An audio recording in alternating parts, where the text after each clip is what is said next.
How did your hamster die? 1. The dad hamster chewed through the cardboard cage divider and slaughtered mama and all the babies. 2.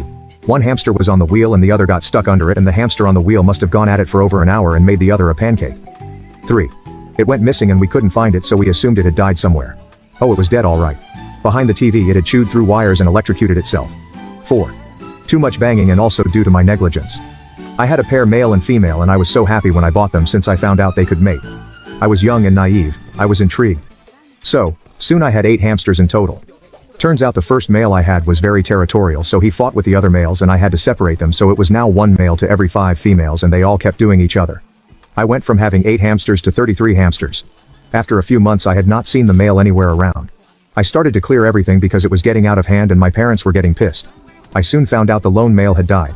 I found him all shriveled up in one corner of the cage.